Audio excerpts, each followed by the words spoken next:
What's up, YouTube? Matthew Decker here at Leverage Wealth Management, and today we are talking about the Income Advantage IUL from Mutual of Omaha. Here we go.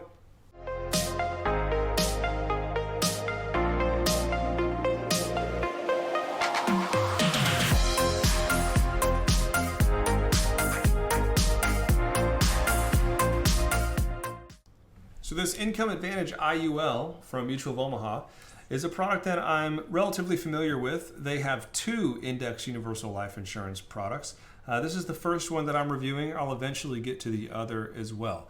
But what I like to do is take it similarly to how we've done everything else. So we're going to start with the index options that are available on this policy.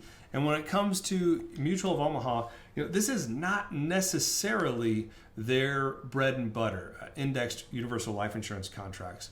And you can kind of see that when you look at these different index options that are available. When we look at these different index options, you'll just note that all of these are S&P based. So we have no diversification away from the S&P. You're essentially forced into choosing an uncapped S&P with a 50% participation rate that can go as low as 20%, a high participation rate S&P, 140% participation rate, but your cap is 7, or just a straight 1 year, 100% participation, 10% cap S&P. So the one thing that I will say about this product is their S&P cap, this 1 year, 100%, this is competitive with the rest of the marketplace. And so, I don't hate that, but I would love to see diversification away from the S&P, maybe sprinkle in some bonuses or some volatility index options. There's just nowhere to go in this product if the S&P does not play ball with us. And so, because of that, when we look at, the different credited rates that are possible here, 6.2 on the high end, 4.77 on the low end, and there's nowhere to go except the S&P. I would give this, 3 options, all S&P based. I'd probably say this is like a D plus from an availability of index options. I like that the S&P 1 year is competitive, but again, there's so many different products in this space. Some of them give you 10 to 15 index options. And if those products exist, why would you, back yourself into a corner going with a product that really only gives you one option, and that's the S&P, and you just choose how you take it? I'm not a fan of that. So I would say from an index option standpoint, no diversification at all. It's probably a D plus.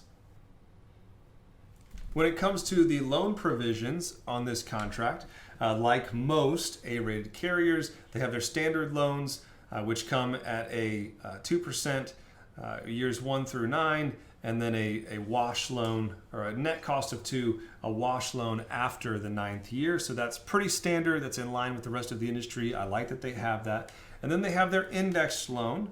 And when it comes to the indexed loan, they're currently charging 4, and their maximum is 6. So this is a variable rate with a cap, variable rate loan with a cap. So if we were going to have a variable rate loan, I'm glad that it has a cap, because it does at least give us some idea of how bad this can get. And the cap being 6 is much better than some of the other products we've looked at where the cap is like 7 or 8%. So 4 to 6%, you've got some delta there between the two, but it's much less than some of the other products in the space. So they give you the index loan. It does have a 6% cap on that loan rate, and then they give you the standard loans just like about everybody else. I would say that this is probably a B in terms of their loan provisions. It would be an A if they gave you a fixed loan rate here, where maybe it was 5 and 5, or 4.5 and 4.5 on the indexed loan. We knew what it was going to be. Since we don't know what it's going to be, it is a variable that we have to account for. If it goes as high as 6%, and then we go back to the different index options that are available on this contract, if that loan rate goes up to 6%, there's only one option on here that has performed above 6% for any meaningful amount of time, and that's the 1 year high cap, and it's only at 6.2. So if it does go to the maximum rate, the likelihood that we outperform the loan is not all that great.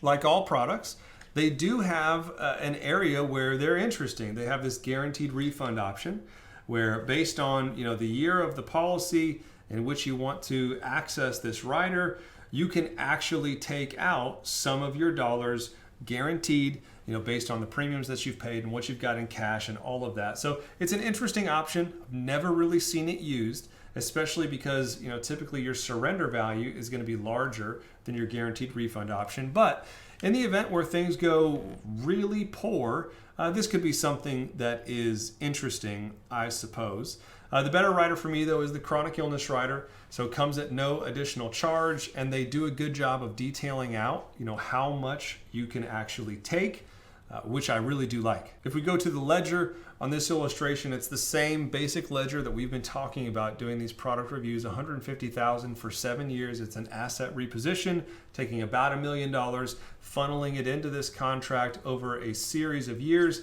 with the goal being maximum income in and around year 18. And so you can see that this $150,000 for 7 years is generating a death benefit of $2.8 million. And then we're going to drop that death benefit between years 7 and 8 to make this policy a little bit more efficient. And this is generating $139,000 a year, tax-free with no market risk. And that's going to go essentially for life. If we go out to life expectancy, let's call it late 80s to early 90s, you're still taking out that $139,000. You got about $1 million death benefit. And so, this is good. This is in line with the rest of the industry.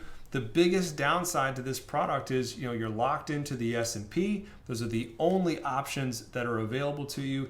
And then you've got that floating variable loan rate. It could be 4%, it could be 6%. You don't really know where it's going to land until you go out and start using this contract for income. So all in all, if I were rating this product, I'd probably give it a C, just a solid C. And the reason that I would give it a C is number one, the biggest thing for me is the lack of diversity in the index options. You have to have diversity in those index options. Otherwise, you're stuck with one choice and one choice only, and you better hope that it works.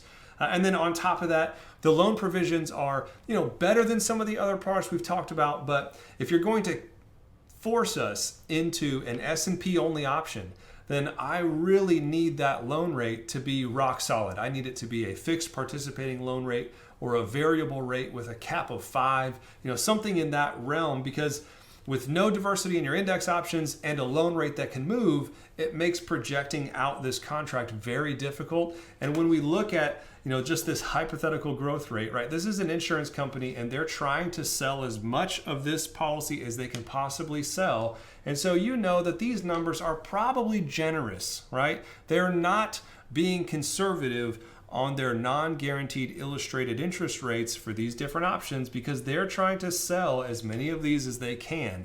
And so when we only have one option that is higher than the maximum loan rate on this product at 6%, that's really the thing for me that's driving this C rating.